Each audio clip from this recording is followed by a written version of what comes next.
ക്വാൺ mutual ഫണ്ടുകൾക്ക് എന്താണ് സംഭവിക്കുന്നത് എന്നുള്ളതാണ്. ഏകദേശം 3 മാസം മുൻപാണ് നമ്മൾ ക്വാൺ മ്യൂച്വൽ ഫണ്ടുകളിൽ നടന്നിട്ടുള്ള ഒരു പ്രത്യേക തരം തട്ടിപ്പ് അല്ലെങ്കിൽ ഒരു ഫ്രണ്ട് റണ്ണിങ് സ്കാമിനെ പറ്റി നമ്മൾ പറഞ്ഞിട്ടുണ്ടായിരുന്നത്. ഈ ഫ്രണ്ട് റണ്ണിങ് സ്കാം എക്സ്പോസ് ആവുന്നതിന് മുൻപ് തന്നെ ഈ ക്വാൺ മ്യൂച്വൽ ഫണ്ടുകളിൽ ഞാൻ പേഴ്സണലി ഇൻവെസ്റ്റ് ചെയ്യുകയോ അതിൽ ഇൻവെസ്റ്റ് ചെയ്യണമെന്ന ആളുകളോട് പറയുകയോ ചെയ്യാറില്ല. കാരണം എന്താണെന്ന് വെച്ചാൽ ക്വാണ്ട് ഫോളോ ചെയ്യുന്ന ഒരു ഹൈപ്പർ ആക്റ്റീവ് ട്രേഡിംഗ് സ്ട്രാറ്റജി ആണ്. അത് അത്യാവശ്യം മൊമെന്റമുള്ള ഒരു സമയത്ത് നല്ല രീതിയിൽ മാർക്കറ്റിൽ നിന്ന് നേട്ടമെടുക്കാൻ കഴിവുള്ള ഒരു രീതിയാണ് എന്നുണ്ടെങ്കിലും ബാക്കിയുള്ള മാർക്കറ്റ് കണ്ടീഷനുകളിൽ നമ്മൾക്ക് നഷ്ടസാധ്യത കൂടുതൽ ഉണ്ടാവുമെന്നുള്ള ഒരു അറിവിന്റെ ബേസിസിലാണ് നമ്മൾ അങ്ങനെ ചെയ്യാത്തത്. അതുകൊണ്ട് തന്നെ ക്വാൺ മ്യൂച്വൽ ഫണ്ടുകളിൽ എനിക്ക് പേഴ്സണലി ഇൻവെസ്റ്റ്മെന്റ് ഇല്ല. ഞാൻ ആരോടും പേഴ്സണലി ഇൻവെസ്റ്റ് ചെയ്യണമെന്നോ ചെയ്യരുതെന്നോ പറയാറില്ല. ക്വാൺ മ്യൂച്വൽ ഫണ്ടിൽ ഏകദേശം ഒരു 3 മാസം മുമ്പ് നടന്നിട്ടുള്ള ഫ്രണ്ട് റണ്ണിങ് സ്കാം എന്താണെന്ന് വെച്ചാൽ, ക്വാൺ മ്യൂച്വൽ ഫണ്ടിൽ ഇൻവെസ്റ്റ് ചെയ്യാൻ പോകുന്ന സ്റ്റോക്കുകളിൽ ആ ഫണ്ട് മാനേജ്മെന്റ് ടീമിലുള്ള ആളുകൾ മുൻകൂറായി അറിയുകയും അത്തരം സ്റ്റോക്കുകൾ മുൻകൂറായി ലാഭത്തിന് വേണ്ടി അവരുടെ പേഴ്സണൽ ലാഭത്തിന് വേണ്ടി വാങ്ങുകയും ചെയ്യുന്നു എന്നുള്ള ഒരു ഫ്രണ്ട് റണ്ണിങ് എന്ന് പറഞ്ഞ ഒരു ക്ലാസിക് ഫണ്ട് ഹൗസ് ബേസ്ഡ് സ്കാമാണ് അവർ ചെയ്തത് എന്നാണ് മനസ്സിലാവുന്നത്. പക്ഷേ ക്വാണ്ടിലെ ഒരു മെയിൻ സ്ട്രീം ആളുകൾക്കൊന്നും മുതൽ ബന്ധമില്ല എന്നുള്ള തരത്തിലുള്ള ഒരു ഇൻഫർമേഷനാണ് നമുക്ക് കിട്ടുന്നത് എന്നുണ്ടെങ്കിലും ക്വാണ്ടിന്റെ ഓവറോൾ ആ ഫണ്ട് ഹൗസിന്റെ ഒരു ക്രെഡിബിലിറ്റിയെ വളരെ വലിയ രീതിയിൽ ചോദ്യം ചെയ്യുന്ന രീതിയിലുള്ള ഒരു സിറ്റുവേഷനാണ് അതിനുശേഷം എമർജ് ചെയ്തത്. ക്വാണ്ടിലേക്കുള്ള പുതിയ ഇൻവെസ്റ്റ്മെന്റുകൾ കുറയുകയും അതിൽ നിന്ന് ഫണ്ടുകൾ പോകുന്ന ഒരു കാര്യം അല്ലെങ്കിൽ ഫണ്ടുകൾ പിൻവലിക്കപ്പെടുന്നതിന്റെ തോത് കൂടുകയും ഒക്കെ ചെയ്യുകയുണ്ടായി. അത് ഈ ഫണ്ടിന്റെ പെർഫോമൻസിനെ അല്ലെങ്കിൽ ഇവർ ഫോളോ ചെയ്യുന്ന ഫണ്ടിന്റെ പെർഫോമൻസിനെ വളരെ വലിയ രീതിയിൽ ബാധിക്കുന്നുണ്ട് എന്നുള്ളതാണ് ഈ അടുത്തുള്ള പെർഫോമൻസ് ഫാക്ടേഴ്സ് പറയുന്നത്.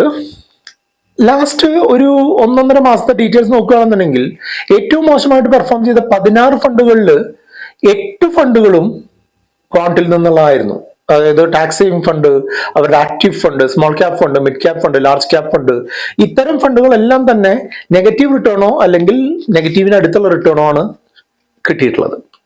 അപ്പോൾ ഒരു ഷോർട്ട് ടേമിലേക്ക് ഈ ഫണ്ടുകളിൽ നിക്ഷേപിച്ച് ലാഭം നേടാമെന്ന് ഉദ്ദേശിക്കുന്ന ആളുകൾ അത്തരം കാര്യങ്ങളിൽ നിന്ന് പിന്മാറുന്നത് നന്നായിരിക്കുമെന്ന് തോന്നുന്നു. പക്ഷെ ഫണ്ട് തിരികെ വരിക ആണ് എന്നുണ്ടെങ്കിൽ ലോങ് ടേമിൽ നിങ്ങൾക്ക് ലാഭം ലഭിക്കാനുള്ള സാധ്യത.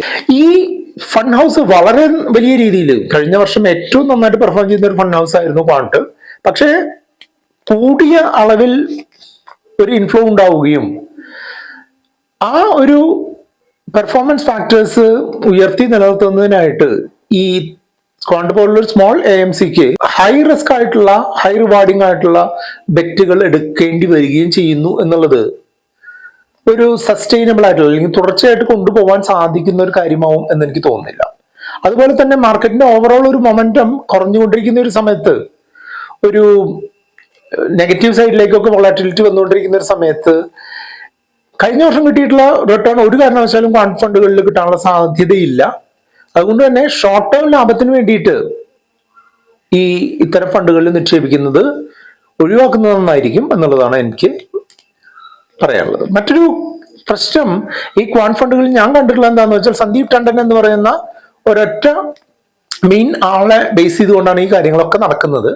അതുകൊണ്ട് തന്നെ ഞാൻ ഇത്തരം ഒരു പേഴ്സൺ ഡിപ്പെൻഡൻസ് ഉള്ള ഫണ്ട് ഹൗസുകളിൽ ഇൻവെസ്റ്റ് ചെയ്യുന്നത് കുറയ്ക്കുകയോ ഒഴിവാക്കുകയോ ചെയ്യണമെന്നുള്ള പേഴ്സണൽ അഭിപ്രായമാണുള്ളത്. ഇതൊരിക്കലും ക്വാണ്ട് ഫണ്ടുകളെ നെഗറ്റീവായിട്ട് പറയുന്നതല്ല. ക്വാണ്ട് ഫണ്ടുകളിൽ ഞാൻ കണ്ടിട്ടുള്ള കാര്യങ്ങളെ നോർമൽ രീതിയിൽ ഞാൻ അവതരിപ്പിക്കുന്നു എന്ന് പറയുന്നുള്ളൂ. എപ്പോഴും നിങ്ങൾക്ക് ക്വാണ്ട് ഫണ്ടുകളിൽ ഇൻവെസ്റ്റ്മെന്റ് ഉണ്ട് എന്നുണ്ടെങ്കിൽ ക്വാണ്ടിന്റെ എല്ലാ ഫണ്ടുകളിലും പോയി ഇൻവെസ്റ്റ് ചെയ്യുന്നതിന് പകരമായിട്ട് 1-2 ഫണ്ടുകളിൽ മാത്രം ഇൻവെസ്റ്റ് ചെയ്യുന്നത് നന്നായിരിക്കും. കാരണം എന്താണെന്ന് വെച്ചാൽ ഈ ഫണ്ടുകളെല്ലാം തന്നെ ഓവർലാപ്പ് കൂടുതലുള്ള ഫണ്ടുകളാണ്. അതായത് ഒരു ഫണ്ടിലുള്ള അതേ സ്റ്റോക്കുകൾ തന്നെയാണ് മിക്കവാറും മറ്റുള്ള ഫണ്ടുകളിലും കാണുന്നത് എന്നുള്ളത് മറ്റൊരു പ്രത്യേകതയാണ്. അതുകൊണ്ട് തന്നെ ക്വാണ്ട് ഫണ്ടുകളിൽ നിക്ഷേപിക്കുന്ന ആളുകൾ 1-2 ഫണ്ടുകൾ മാത്രമായിട്ട് ഇൻവെസ്റ്റ്മെന്റുകൾ ചുരുക്കുകയും ചെറിയ കാലത്തേക്ക് ഇൻവെസ്റ്റ്മെന്റ് ക്വാണ്ടിൽ നടത്തി വലിയ ലാഭം നേടാം എന്നുള്ള തെറ്റിദ്ധാരണയുടെ പുറത്ത് ഇൻവെസ്റ്റ് ചെയ്യാതിരിക്കുകയും ചെയ്യുക. കാരണം എന്താണെന്ന് വെച്ചാൽ നെഗറ്റീവ് റിട്ടേണോ അല്ലെങ്കിൽ റിട്ടേൺ ഇല്ലായ്മയോ ഒക്കെ വരാനുള്ള സാധ്യതയാണ് കൂടുതൽ കാണുന്നത്. പ്രത്യേകിച്ചും ലാസ്റ്റ് ഈ ഒരു 3-4 മാസത്തെ ഇവരുടെ അണ്ടർ പെർഫോമൻസ് കാണിക്കുന്നതാണ്. എല്ലാവരും ശ്രദ്ധിച്ച് മാത്രം ഇൻവെസ്റ്റ് ചെയ്യുക. കൂടുതൽ എന്തെങ്കിലും അറിയണമെങ്കിൽ നമ്മുടെ വാട്സ്ആപ്പ് നമ്പർ ആയിട്ടുള്ള 8848030018 നിങ്ങൾക്ക് കോൺടാക്ട് ചെയ്യാം. വീഡിയോ ലൈക്ക് ചെയ്യാനും കമന്റ് ചെയ്യാനും കൂട്ടുകാരുമായിട്ട് ഷെയർ ചെയ്യാനും മറക്കരുത്.